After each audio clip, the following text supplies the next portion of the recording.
Well, it's been a long, hard day with guys, games, and beer, and we're wrapping things up for a sultry night of G2B after dark. Thank you for joining us. Now it's time for G2B Late Night. Yeah.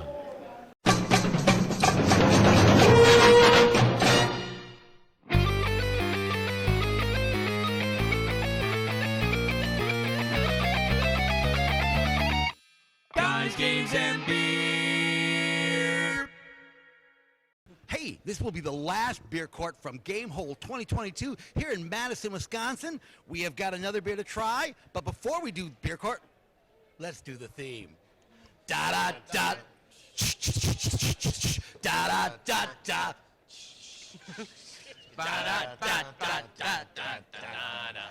Beer court.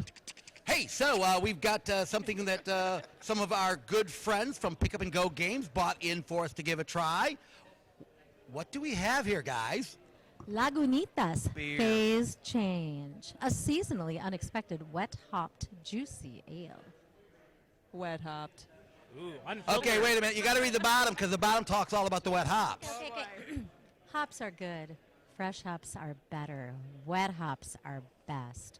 I feel like I'm channeling know. Heather here, right? We're totally doing Yeah. like I mean, you phone could just read it operator like- voice. You can just Do read it, it like, keep going. yeah, okay. We say wet hops because they have not been dried after harvest. We say better because they possess the fullest expression of hop flavor, vine fresh. And yet it is the only...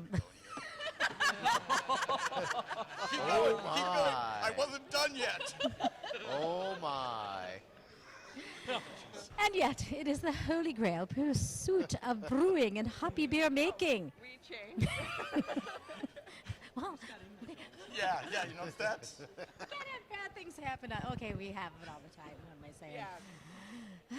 While Born Yesterday captures the essence of the harvest and Rush delivers straight to your taste buds, it begs the question, how do we achieve this outside of the very small crop window? This led us to develop a new wet hop liquefaction process. Liquefaction. Chapter 2. I'm going to use that word next time in the bedroom. I want the next line in Southern. Oh, Born Again yesterday proved damn near fine divine. Today we're changing things further. An ambrosial nectar that's juicy and hazy for a seriously delicious reason. It's unfiltered. If you dig it, let us know. All right, we'll let you What's know. the alcohol on it? Now we have the The alcohol on it? Do we? It was like 7.4. Yeah, that was like a book. Yeah. This label kind of reminds me of it's like an old TV thing. Like they put the word and they go shoop, and it like zooms in. The I forget more what you it know. was, but The yeah. more you know. That logo coming in and All right, let's give this a try, guys. yeah. All right. Smells juicy. Oh yeah. Does very much have a smell. If you Colder. To answer your question, Larry, the alcohol is 7.4%. yeah. To reiterate, Because nobody listens to us. which is why we're drinking. Oh, look, very little. it's a 4-gang of 16-ounce cans. Oh, The one hitter series. See, this is where I wish, instead of going at a 16, He's got a mic. I got a mic. Oh. Instead of going at a 16-ounce can, you know what? At a 7, how about you give me 10-ounce cans or something like that? I mean, maybe not even more, because I don't want to drink a 16-ounce at 7%. I do. Well, sometimes people share them and they pour them into 2 glasses. Yeah, Look, we poured into 8 glasses. Exactly. right. You know, for the taste testers, it's perfect. I don't know. okay. We ready for questions? Well, okay, so I gotta say, pleasantly surprised. I was a little concerned with all that juicy blah blah blah talk. I'm pleasantly surprised. You know, it's pretty mild. I mean, you can feel hops, but they're not biting or bitter as True. much as other hops. Agreed. Yeah, and then, so I think you're getting more of a, let's call it a fruity hop than a bite hop. Must be those wet hops. Must be the wet hops. Is anybody else getting a little dank? Okay. Like, and it might be because I just ate an orange. all Already got the I'm getting is citrus in dank. there, yeah. To me, it almost tastes like you took a session IPA and poured it in, like mixed it with some orange juice. That's what I'm getting out of it. It's an overall very tastes light coconut. flavor. Did you eat a Mounds? No. not, We're just actually. talking. I taste coconut for some reason. I don't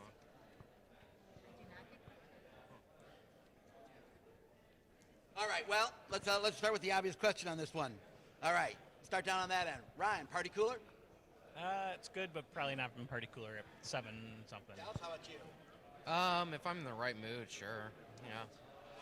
Yeah, you know, I would actually grab this one out of. I'm pleasantly surprised. I would grab this one out of the party cooler. Same. I would also do Party Cooler because I want it a little colder. So I would totally do Party Cooler in this one. I don't think it'd be in my party cooler. I don't know. I want a little more pop, a little more zing in my party cooler, I guess. You don't need to give that. Yeah.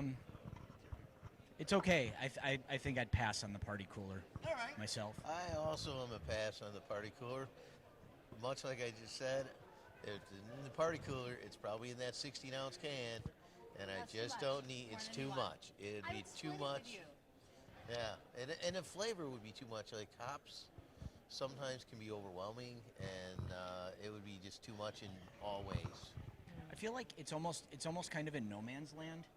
Like Yeah. if I want hoppy, I would want the stronger hops, and if I wanted the juicier, I'd want it more juicy. So it's kind of Yeah.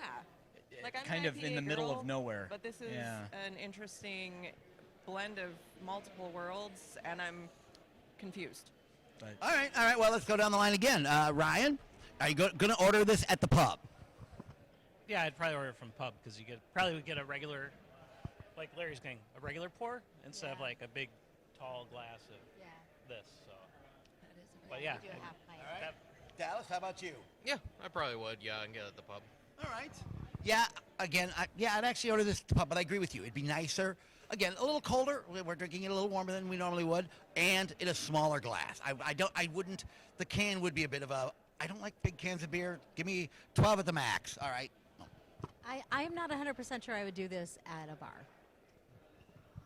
If my choices were only lagers, pilsners, Oktoberfest, and then this, I would get this. But if I have something else that I know I like, I'll probably get the other thing. Oh, I think this is a sour. No. Interesting. Thank you. Just up the No. sour. No. I think Sour people. I think I would try it at the pub just because I'd be curious to see can versus tap. Oh, for sure. Like, because I feel like this might have a slightly different complexion about it if it comes from a line, like from a keg. That being said, just extra props. I do like the color and the design of the can, which I know is a touch arbitrary. But, No, it's not. But No, the no, it's not. purple, the purple and Sometimes the that design of the makes can you- is kind of cool. I'm into that. Sometimes that's what makes Yeah, you go it's like, actually- I'd try it. It is Yeah. actually a really cool can. Yeah. Yeah. How many wine bottles have I You know- purchased because I like the art? Seriously. All right, Larry, how about you? You I getting was at the gonna pub? say pass also at the pub, but I understand your point about like, oh, this might be better as a tap. And how fair is it? This is a beer that I think clearly is affected by temperature, Yes. where Yeah. needs to be colder. Yes. All right, well, that's I on cannot, us. I That's cannot on think of a us. single food pairing with this, though. Help me out. I'm like, I can't taste something and go, yep, I would eat that. Potato chips. I mean, honestly, yeah. I'm not even trying to Grapefruits? picture. No, okay, that is weird. That's weird. So as people who watch this, just stick on this show know, we generally will say, oh, well, this would go good with, we don't mean to food pair beer, but we do, okay? Oh, we do. So you're right. I can't think of anything I would, what would I have this with? Grapefruit. yeah, I'm just thinking like a lot of the hazy or the juicy. I haven't figured out what foods really. I'm sure there's a list of foods that work well with these kinds of beers, but Eggs Benedict. No. With a lemon I would not sauce? have this with egg No. pepper. All right, well, let's all right. I get where you're going. let's get off of food talk here. I get where you're going. All right. So we're gonna vote on this one, everybody. Thumbs up or thumbs down in 3, 2, 1. overall not bad. It's more positive than negative. There might be a little bit of negative action going on on this one. I guess despite my just a little. My initial reservations, the more I have of it, I'm going a little more thumbs up now. All right, So, all right. Okay, so this is by our friends at Lagunitas Brewing. Thank you. I always get that wrong. It is their phase change beer. We are going to pass verdict on this beer on the charge of being out of phase with this particular drinking audience. I find you guilty and sentence you to drinking. Hey, Ryan here for another great interview at Gamehole Con 2022 in Madison, Wisconsin. And I'm here with Larry from Guys, Games, and Beer, and I'm here with our good friends from Pick Up and Go Games. All right. So it's pretty. We bring you on every year and for other things, and today you brought another game that I don't think we've. It was No, here? no. It wasn't here last year. No, it was not here last year. And we only finally first published 6 months ago. So. Okay. So this. So you guys got are a really chance to play addicted it. to Altoids. Yes. Yeah. Hey, you gotta keep that we had a breath chance fresh. to try it out last night. And so you didn't know what to do with the tins. Yeah. So instead of just throwing them for recycling, we decided to make a game out of them. Yeah. Yeah. So instead of all the broken boxes for card games, now you have a protected tin. We debuted the Micro Adventures game at GaryCon this past year in Lake Geneva, and it sold like gangbusters. People really loved this and really responded well. The general premise of the game is that it's a dungeon building game. I wouldn't exactly call it mostly cooperative because it's not, but it is all the players versus the environment, and you take turns building the dungeon as you start it, so that way every time you build it, it's different, and then you choose your hero, and your hero has special abilities. You fight your monsters, you get some points. You disarm some traps, you get some points. You level up. First one to 30 wins. That's the quick answer. Different dungeon every time. Different. And when we played the other day, you beat a monster or a trap, and you get a special Oh, card. that's right. Yes, afterward, yes. I and- forgot to put those out, unfortunately. Oh. Yes. You do get treasure cards, and the treasure cards help add to your rolls, or they give you extra movement, or they might give you instant victory points. Maybe enough to win the game. Yeah, imagine that, Larry. Yeah, so the quick answer is we tried this out in the open gaming room. Larry and Larry kicks our dominated. butt every single roll because he just can't miss a roll. And so, won't let anybody forget it. Yeah. And and then we were playing, and all of us got kicked out the first two Oh rounds. yeah. Pretty much you. Because if you miss disarming your trap, or if you miss the difficulty of the monster, all you do is just get kicked out of the dungeon. So next round you just re-enter the dungeon. You don't lose treasure though. No, you don't lose. You don't lose any treasure. You don't lose any points. I mean, I never got kicked out, so I wasn't sure. Yeah. So next round you just re-enter the dungeon from any outside door. Tell us, Larry, was it the Samson-like powers coming from your long flowing locks that allowed you to claim victory last night? Absolutely. I was a rogue light. Or light. Rogue light.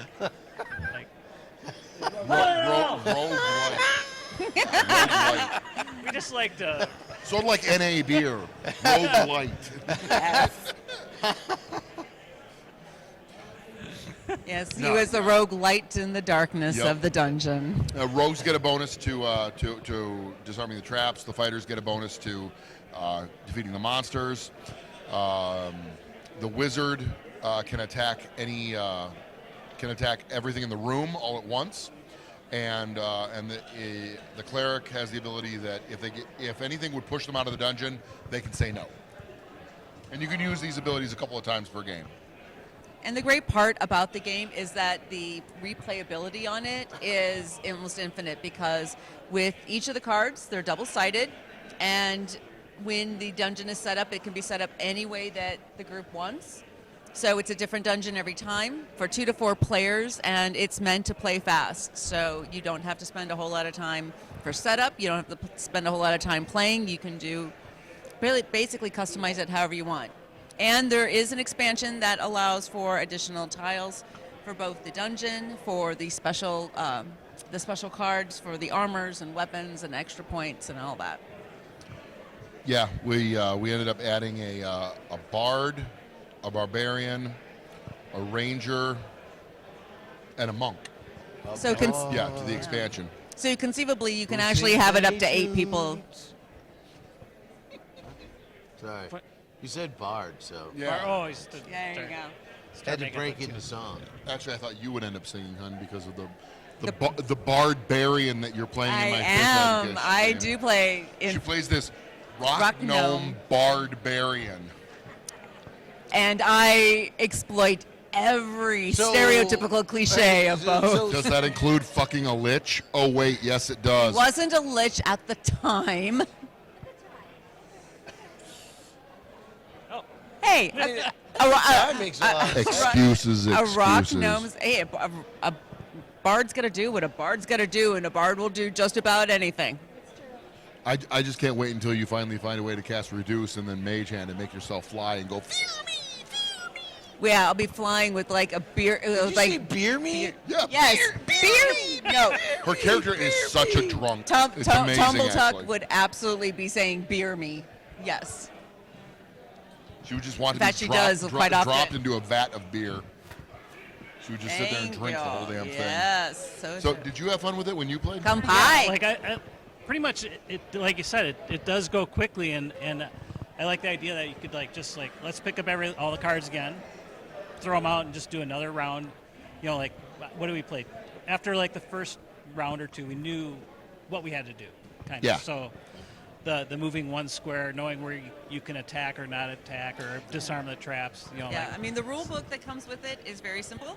I mean it's just Yeah. a handful of rules, and really if you want to ignore them, go for it. Play your game the way you want to. I agree. In the first couple rounds, knew exactly what to do.